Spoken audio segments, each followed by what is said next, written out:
Hello and good morning, students. Welcome to our online session. Students, today we are going to discuss fifth means last part of this chapter, that is people as resource. Students, let's recall the first what we read in the last part of the video, that is fourth part. We read about literacy rate of different states, Sarva Shiksha Abhiyan, and we also read number of institutions of higher education, enrollment and faculty. So students, let's begin the chapter from page number 23, and our topic is health. So students, now we will discuss the second point of quality of population, that is health. So firm maximize profit. जो firm होती है या जो कोई company होती है वो क्या करना चाहती है, अपने प्रॉफिट को मैक्सिमाइज करना चाहती है. उसका मेन मकसद क्या होता है कि अपने प्रॉफिट को बढ़ाना, मैक्सिमाइज करना. Do you think any firm would be induced to employ people who might not work efficiently as healthy workers because of ill health? तो आपको क्या लगता है कि कोई भी फर्म है या कोई भी कंपनी है वो ऐसे व्यक्ति को जॉब देना पसंद करेगी या ऐसे व्यक्ति को अपने पास काम पर रखना पसंद करेगी जो कि काम को एफिशिएंटली नहीं कर सकता है जैसा कि एक हेल्दी वर्कर कर सकता है, क्योंकि उसकी तबीयत जो है वो खराब है या उसकी हेल्थ जो है वो बहुत कमजोर है. तो ऐसे व्यक्ति को, ऐसे पर्सन को कोई भी फर्म या कोई भी ऑर्गेनाइजेशन अपने पास जॉब देना पसंद नहीं करेगी अगर उसकी हेल्थ बहुत खराब है या फिर वो ठीक से काम नहीं कर सकता है. The health of a person helps him to realize his her potential and the ability to fight illness. तो देखिए कि एक व्यक्ति का हेल्थ बहुत इंपॉर्टेंट होता है और यह एक तरीके से बताता है कि उस व्यक्ति का पोटेंशियल क्या है, उसकी एबिलिटी क्या है इलनेस को फाइट करने में और उसकी पोटेंशियली क्या है काम करने में. ठीक है. He she will not be able to maximize his her output to the overall growth of the organization. मतलब ऐसा तो नहीं कि वो मतलब काम मतलब कि वो जो ऑर्गेनाइजेशन है ऑर्गेनाइजेशन की ग्रोथ के लिए, मतलब ओवरऑल ऑर्गेनाइजेशन की ग्रोथ के लिए, आउटपुट के लिए, वो उसके मैक्सिमाइज प्रॉफिट के लिए कि वो एबल ही नहीं होगा, ऐसा तो नहीं होगा. मतलब वो कैसा होना चाहिए, बिल्कुल मतलब कि जो ऑर्गेनाइजेशन है, जो फर्म है, उसके लिए उसके जो प्रॉफिट है उसको मैक्सिमाइज कर सके, ऐसा पर्सन होना चाहिए. Indeed health is an indeed health is an indispensable basis for realising one's well being. Means की सेल्फ सेटिस्फेक्शन इस तरह से होना चाहिए कि हाँ वो आदमी अपने आप में अच्छा है, दुबला है, पतला है, कोई बात नहीं, कैसा है, पर बीमारियां नहीं है उसको, उसमें काम करने की क्षमता है, ये सारी चीजें, मतलब काम कर सकता हो, वो उस फर्म में काम कर सकता हो, उस फर्म का प्रॉफिट मैक्सिमाइज कर सकता हो, बढ़ा सकता हो, ऐसा होना चाहिए. ठीक है. So students, henceforth, improvement in the health status of the population has been the priority of the country. इसलिए जो हेल्थ स्टेटस में जो इम्प्रूवमेंट है, जो पॉपुलेशन है उसकी हेल्थ स्टेटस में जो इम्प्रूवमेंट है, वो हमारी सरकार, हमारे कंट्री की भी प्रायोरिटी रही है. Our national policy to aims at providing the accessibility of healthcare, family welfare, nutritional service with a special focus on the unprivileged segment of the population. हमारी जो नेशनल पॉलिसी है उसका भी यही एम है कि इम्प्रूव करने का यही एम है कि हेल्थ केयर पर सभी लोगों की पहुंच हो, फैमिली वेलफेयर प्रोग्राम्स हो, न्यूट्रिशनल सर्विस हो और ऐसे स्पेशल लोगों पर फोकस किया जाए जिन जिन लोगों पर अभी तक इन सारी चीजों की पहुंच नहीं हो पाई है, मतलब जिन लोगों तक अभी तक न्यूट्रिशनल की पहुंच नहीं हो पाई है या फैमिली प्रोग्राम्स के, हेल्थ केयर प्रोग्राम्स की एक्सेसिबिलिटी नहीं हो पाई है, तो उन लोगों को ऐसे सारे फायदे प्रोवाइड करवाना है. Over the last 5 decades, India has built a vast health infrastructure and also developed the manpower required at primary, secondary and tertiary sector in government as well as in the private sector. तो अगर हम पिछले 5 दशकों की बात करें, 5 decades की बात करें, तो इंडिया ने एक बहुत वास्ट हेल्थ इंफ्रास्ट्रक्चर को डेवलप किया है और उसने मैन पावर को भी डेवलप किया है जो प्राइमरी, सेकेंडरी और टर्सरी सेक्टर में रिक्वायर्ड है सरकार की, और प्राइवेट सेक्टर में इसको बहुत डेवलप किया. जैसे हम लोग आयुष्मान आजकल देखते हैं, आयुष्मान योजना चल रही है, तो ये भी एक हेल्थ ही है ना, हेल्थ इंफ्रास्ट्रक्चर. एक तरीके से हेल्थ के लिए आपको इंश्योरेंस प्रोवाइड किया जाता है, तो गवर्नमेंट अपने लेवल पे काम कर रही है. Now, table 2.2, health infrastructure over the years. So you can read the table 2.2 and you can see the health infrastructure over the years. 2013, 14, 15, 16 and 17 का health infrastructure दिया हुआ है. डिस्पेंसरीज दी हुई हैं, बेड्स दिए हुए हैं, रजिस्टर्ड डॉक्टर्स दिए हुए हैं, नर्सिंग दी हुआ है, तो सारा जो इसमें दिया हुआ है. Okay, so you can read this table and see the health infrastructure over the years. There are many places in India which do not have even these basic facilities. India में अभी भी कुछ ऐसे प्लेसेस हैं जहां पर basic facilities भी नहीं है. There are only 381 medical colleges in the country and 301 dental colleges. Country में 381 मेडिकल कॉलेजेस हैं और 301 डेंटल कॉलेजेस हैं. Just 4 states like Andhra Pradesh, Karnataka, Maharashtra and Tamil Nadu have the maximum number of colleges. और 4 स्टेट्स ऐसे हैं जहां पर मैक्सिमम नंबर ऑफ कॉलेजेस हैं. Now we are going to start the third point, that is unemployment. So population का जो third point है वो है हमारा, क्वालिटी ऑफ पॉपुलेशन का थर्ड पॉइंट है वो है unemployment. Sakal mother Sheela looked after the domestic chores. जो सकल की मदर थी शीला, वो डोमेस्टिक चोर्स मींस घर का काम करती थी. Children and help her husband Buta in her field. अपने बच्चों का देखभाल करती थी और अपने हस्बैंड बूटा की फील्ड में मदद करती थी. Sakal's brother Jeetu and sister Seetu spend their time playing and roaming. Sakal's के जो ब्रदर जीतू और उसकी बहन सीतू अपना टाइम प्लेइंग और रोमिंग में, इधर उधर घूमने में व्यतीत करते थे, स्पेंड करते थे. कैन यू कॉल शीला और जीतू और Situ unemployed? If not why? क्या आप शीला, जीतू और सीतू को अनएम्प्लॉयड बोल सकते हो, बुला सकते हो? यदि नहीं तो क्यों? Now, unemployment is said to exist when people who are willing to work at the going wages cannot find jobs. Sheila is not interested in working outside her domestic domain. Jitu and Situ are too small to be counted in the workforce population. Neither Jitu, Situ or Situ can be counted as unemployed. The workforce population includes people from 15 years to 59 years. Unemployment जो है, unemployment हम तब कहते हैं या फिर किसी व्यक्ति को अनएम्प्लॉयड हम तब कहते हैं जब कोई व्यक्ति काम करने के लिए तैयार है और काम करने के लिए जॉब को सर्च कर रहा है, तो उसे काम नहीं मिल रहा, उसे काम नहीं मिले, तब हम उसे अनएम्प्लॉयमेंट कहते हैं. और यहाँ पर अगर हम देखें तो जो शीला है वो अपने घर का काम करती है, वो बाहर किसी और जॉब को करने के लिए तैयार नहीं है या फिर इंटरेस्टेड नहीं है, तो इसलिए हम उसे एक तरीके से अनएम्प्लॉयड नहीं कहेंगे. वहीं दूसरी तरफ जो जीतू और सीतू है, ये बहुत ही स्मॉल है, छोटे हैं और इनको हम अभी वर्क फोर्स में काउंट नहीं कर सकते हैं, पॉपुलेशन के वर्क फोर्स में, और इन्हें ये नहीं कह सकते हैं कि ये अनएम्प्लॉयड है क्योंकि ये काम करने के लिए तैयार नहीं होते, बड़े नहीं है क्योंकि कि इनसे हम काम लें और अनएम्प्लॉयड की कैटेगरी में डाल दें. तो जो वर्कफोर्स पॉपुलेशन होता है वो 15 से 59 इयर्स के लोगों के लिए होता है. मींस जो वर्कफोर्स पॉपुलेशन होता है उसमें कौन कौन से पीपल इंक्लूड होते हैं? 15 इयर्स से 59 इयर्स के बीच के लोग इंक्लूड रहते हैं. ठीक है, और इतनी एज के बीच के लोग वर्कफोर्स पॉपुलेशन के हैं. ठीक है, वर्कफोर्स पॉपुलेशन के हैं. Sakal's brother and sister do not fall within this age group, so they can not be called unemployed. ठीक है, और इनमें से इन दोनों एज ग्रुप के लोग जो काम करना चाहते हैं और उसके बाद उन्हें काम नहीं मिले, तो उन्हें हम अनएम्प्लॉयड कहते हैं. तो देखिए कि सकल का ब्रदर और सिस्टर इस एज ग्रुप में नहीं आते हैं, तो इन्हें हम अनएम्प्लॉयड नहीं कह सकते हैं. Now Sakal's mother Sheela works for the family. She is not willing to work outside her domestic domain for payment. She too can not be called unemployed. Means की सकल की जो मदर है शीला, वो अपनी फैमिली के लिए काम करती है और वो बाहर काम करने के लिए इंटरेस्टेड नहीं है, ठीक है, पेमेंट के लिए, तो उसे हम अनएम्प्लॉयड नहीं कह सकते हैं. Sakal's grandparents although not mention in the story can not be called unemployed.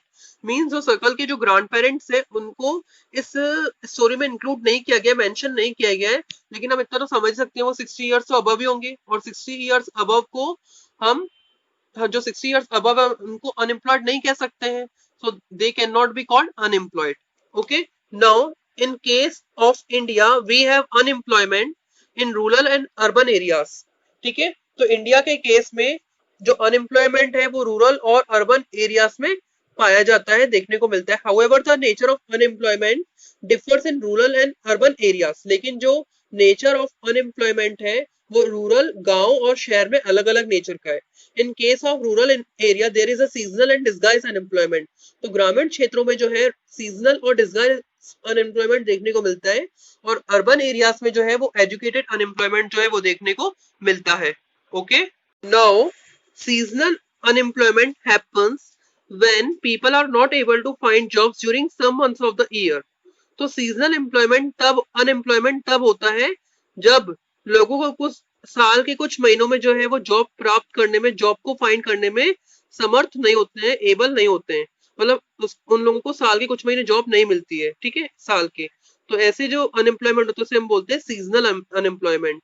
People dependent on upon agriculture usually face such kind of problem. तो ऐसे लोग जो एग्रीकल्चर के ऊपर डिपेंड रहते हैं उन्हें इस तरह की प्रॉब्लम जो है वो फेस करनी पड़ती है. There are certain busy seasons when sowing, harvesting, weeding and threshing is done. Certain months do not provide much work to the people dependent on agriculture. मतलब कुछ ऐसा टाइम होता है, मतलब साल में कुछ ही टाइम ऐसा होता है जब सोइंग, हार्वेस्टिंग, वीडिंग और थ्रेशिंग का काम जो है वो किया जाता है. मतलब कुछ बिजी सीजन्स में ऐसा काम किया जाता है और बाकी के महीने वो फ्री रहते हैं और उन्हें इस तरह का कोई काम नहीं मिलता है. तो सर्टेन मंथ्स होते हैं उन्हें किसी तरह का काम नहीं प्रोवाइड होता है जो लोग एग्रीकल्चर के ऊपर डिपेंड रहते हैं. Now, in case of disguised unemployment, people appear to be employed. They have agricultural plot where they find work. तो disguised unemployment की कंडीशन में ऐसा लगता है कि लोग employed है, उनके पास agricultural plot है और वो वहां पे काम करते हैं, उनको काम मिल गया है. This usually happens among family members engaged in the agriculture activity. ये जो अक्सर होता है ये फैमिली मेंबर्स के बीच में होता है जो एग्रीकल्चर एक्टिविटी में एंगेज रहते हैं. The work requires the service of 5 people but engage 8 people. 3 people are extra. Means कि जो काम है उसमें 5 लोगों की जरूरत है लेकिन उसमें 8 लोग लगे रहते हैं, लेकिन जो 3 पीपल होते हैं वो 3 लोग होते हैं वो एक्स्ट्रा होते हैं. मीन्स अधिकतर ये एग्रीकल्चर एक्टिविटीज में भी होता है, दूसरी जगह भी रहता है ना, और जगह भी रहता है. ये पूरी पूरी फैमिली मेंबर्स काम करती है लेकिन जरूरत इतनी होती नहीं, जरूरत 5 लोगों की है, 8 लोग काम कर रहे हैं. ठीक है. These 3 people also work in the same plot as the others. ये 3 लोग भी उसी प्लॉट पे काम करते हैं जहाँ पे दूसरे काम करते हैं. The contribution made by the 3 extra people does not add to the contribution made by the 5 people. जो कंट्रीब्यूशन होता है 3 लोगों के द्वारा दिया गया वो जो 5 लोगों की कंट्रीब्यूशन में ऐड नहीं होता है. If 3 people are removed, the productivity of the field will not decline. अगर 3 लोगों को काम से हटा दिया जाए तो प्रोडक्टिविटी जो होगी खेत की, वो फील्ड की जहाँ पर वो काम कर रहे हैं वो कम नहीं होगी, डिक्लाइन नहीं होगी. The field requires the service of 5 people and the 3 extra people are disguised unemployed. Means जो फील्ड है जहाँ पर 5 लोगों की जरूरत है, जो 3 एक्स्ट्रा लोग काम कर रहे हैं वो कैसे है, डिस्गाइज्ड अनएम्प्लॉयड है. Now, in case of urban areas, educated unemployment has become common phenomenon. It means कि urban areas के cases में जो educated unemployment है वो एक common phenomenon बन गया है. Many youth with matriculation, graduation and post graduation degrees are not able to find job. काफी सारे ऐसे youth जो matriculated हैं, graduated हैं, post graduate degrees होल्डर हैं, वो जॉब फाइंड करने में एबल नहीं है, उनको जॉब नहीं मिल रही है. A study showed that unemployment of graduate and postgraduate has increased faster than among matriculates. It means कि जो स्टडी उस स्टडी ने शो किया कि जो अनएम्प्लॉयमेंट है ग्रेजुएट्स और पोस्ट ग्रेजुएट्स की वो मैट्रिकुलेट्स के कंपैरिजन में बहुत फास्टली इंक्रीज हुई है. A paradoxical manpower situation is witnessed. A surplus of manpower in certain categories coexist with shortage of manpower in others. और एक तरीके का पैराडॉक्स यहाँ पर चल रहा है, और कुछ इलाके ऐसे जॉब्स के जहां पर जो मैन पावर है, जितना रिक्वायरमेंट है उससे ज्यादा मैन पावर मौजूद है, और कुछ इलाके ऐसे जहां पर जितना रिक्वायरमेंट है मैन पावर उससे कम है. यानी तो मतलब जहां पर 100 लोगों की जरूरत है तो वहां पर 200 लोग हैं, कई इलाके ऐसे हैं, और जहां पर 100 की जरूरत है तो वहां पर 50 लोग हैं, तो कई इलाके ऐसे हैं. तो इस तरीके का चल रहा है ये. There is unemployment among technical qualified person on one hand, while there is a dearth of technical skills required for economic growth.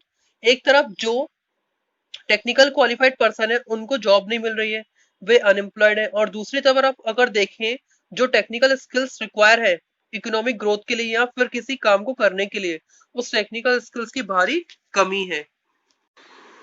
Unemployment leads to wastage of man power resources. Unemployment हमें man power resources के wastage की तरफ ले जाता है. People who are an asset for the economy turns into a liability. और जो लोग देश इकोनॉमी के लिए असेट है वो लायबिलिटी में टर्न हो जाते हैं. There is a feeling of hopelessness and despair among the youth.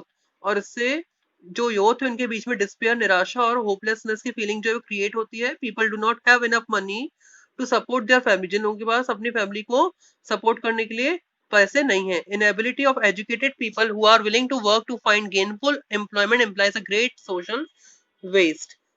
Educated people या एजुकेटेड पीपल का जो इनएबिलिटी है, जो कि काम करना चाहते हैं और कुछ एम्प्लॉयमेंट पाना चाहते हैं, वो एक तरीके से सोशल वेस्ट क्रिएट करता है। So unemployment tends to increase economic overload. Unemployment एक तरीके से economic overload को बढ़ावा देता है। The dependence of the unemployed on the working population increases. और एक तरीके से जो unemployed लोग हैं, unemployed लोग जो है उनका dependency working population की तरफ बढ़ता है। For example, जैसे suppose घर में कोई 4 जने पढ़े लिखे हैं, तो अगर एक जने की उन चारों में से अगर एक जने की जॉब लग जाती है, तो उन तीनों की जो बाकी जो बचे हुए 3 है, उनकी जो पूरी डिपेंडेंस होने की उस एक के ऊपर हो जाएगी हर चीज के लिए, है ना। तो इस तरीके से होता है। The quality of life on an individual The quality of life of an individual as well as the society is adversely affected when a family has to live on a bare substances level. There is a general decline in this health status and rising withdrawal from the school system. और उसकी वजह से जो quality है life का किसी व्यक्ति का, वो भी कम हो जाता है, और जो सोसाइटी है वो भी बहुत बुरी तरीके से प्रभावित होती है। और जब बेयर सब्सटेंसेस लेवल के ऊपर जीना पड़ता है परिवार को, तो उनके हेल्थ स्टेटस में डिक्लाइन आता है, और उनके साथ ही जो स्कूलिंग सिस्टम है, पढ़ाई का जो सिस्टम है, वहां से भी लोग अपने बच्चों को या फिर अपने परिवार के लोगों को बाहर निकालने लगते हैं कि काम कर सके और वो पैसे कमा सके। Hence, unemployment has detrimental impact on the overall growth of an economy. Increase in unemployment is an indicator of depressed economy. It also wastes the resources which could have been gainfully employed. If people cannot be used as a resource, they naturally appear as a liability to the economy. तो इसलिए जो unemployment है वो एक तरीके से बहुत ही important impact रखता है ओवरऑल ग्रोथ ऑफ इकोनॉमी के ऊपर। और अनएम्प्लॉयमेंट में जो इंक्रीज है वो एक तरीके से इंडिकेटर है या एक तरीके के डिप्रेस्ड इकोनॉमी का, कि जैसे अनएम्प्लॉयमेंट ज्यादा है तो इकोनॉमी काफी कमजोर है। अनएम्प्लॉयमेंट अगर ज्यादा है तो इकोनॉमी काफी कमजोर है, डिप्रेस्ड है। यदि अनएम्प्लॉयमेंट कम है तो इकोनॉमी बहुत अच्छी है ना। ये एक तरीके से रिसोर्सेज को भी बहुत ही ज्यादा वेस्ट करती है, और जो कि एक तरीके से बहुत फायदे के साथ साथ एम्प्लॉयड की जा सकती थी। अगर लोगों को रिसोर्सेज के रूप में यूज नहीं किया गया है, तो वो खुद ब खुद एक तरीके से लायबिलिटी के रूप में नजर आने लगते हैं या फिर दिखने लगते हैं इकोनॉमी के लिए, और ये जो है उतने अच्छे संकेत नहीं है। So in case of India statistically the unemployment rate is low. Bharat में अगर हम भारत की कंडीशन की बात करें तो आंकड़ों के अनुसार अनएम्प्लॉयमेंट रेट लो है ना। A large number of people represented with low income and productivity are counted as employed. They appear to work throughout the year but in terms of their potential and income it is not adequate for them. It means कि जो large number of people है वो क्या represent करती है, low income, और जो productivity ऐसे लगती है जैसे काउंटेड किस में होती है, एम्प्लॉयड में होती है, लेकिन रियलिटी ये नहीं होती है। मतलब काफी सारे जो लोग हैं वो अनएम्प्लॉयड रहते हैं, ठीक है, और उनकी जो इनकम होती है वो लो होती है, प्रोडक्टिविटी भी बहुत कम होती है, लेकिन दिखते कैसे, एम्प्लॉयड दिखते हैं, ठीक है। They appear to work throughout the year but in terms of their potential income it is not adequate for them. जो वे लोग क्या होते हैं, मतलब जो पूरा साल काम करते हैं, ठीक है, लेकिन उनकी जो पोटेंशियल है और उनकी जो इनकम है वो उनके लिए पर्याप्त नहीं है, सफिशिएंट नहीं है। मतलब जितना वो करना चाहते हैं उतना नहीं कर पाता, उतना गेन उनको नहीं हो पाता है। The work that they are pursuing seems forced upon them. They may therefore want other work of their choice. Poor people cannot afford to sit idle. They tend to engage in any activity irrespective of its earning potential. Their earning keeps them on a bare substance level. Means ये जो काम वो कर रहे हैं वो एक तरीके से लगता है कि उनको फोर्स किया गया है ये काम करने के लिए। अगर नहीं तो उनके पास कोई चॉइस होता तो वो किसी और काम को करना पसंद करते। और इसका रीजन ये है कि जो गरीब लोग होते हैं, जो पुअर पीपल होते हैं, डेली वेजेस पर काम करते हैं, अपना परिवार अपना खर्चा चलाते हैं, वो एक तरीके से शांति से बैठकर घर पर बैठकर अपने परिवार का खर्चा चला नहीं सकते, इसलिए वो किसी न किसी काम को करने के लिए तैयार होते हैं। इस वजह से उनकी जो अर्निंग होती है वो बहुत ही कम होती है, और उनको एक तरीके से बहुत लो लेवल पर जीना पड़ता है। Moreover, The employment structure is characterized by self employment in the primary sector. और इसके साथ ही जो एम्प्लॉयमेंट स्ट्रक्चर है वो कैरेक्टराइज किया गया है सेल्फ एम्प्लॉयमेंट के रूप में जो प्राइमरी सेक्टर में है उसमें. The whole family contributes in the field even though not everybody is really needed. ठीक है. तो यहाँ पर जो पूरा परिवार होता है वो कंट्रीब्यूट करता है फील्ड में, और जबकि पूरे परिवार की रियलिटी में जरूरत नहीं होती है. ठीक है. पूरे परिवार की जो रियलिटी में वो जरूरत नहीं होती. So there is a disguise in unemployment in the agriculture sector. तो यहाँ पर डिस्गाइज अनएम्प्लॉयमेंट होता है एग्रीकल्चर सेक्टर में. तो डिस्गाइज अनएम्प्लॉयमेंट मैंने आपको पहले भी समझा दिया है पहले. But the entire family shares what has been produce.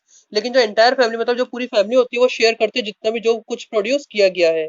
This concept of sharing of work in the field and the produce raised reduce the hardship of unemployment in the rural sector.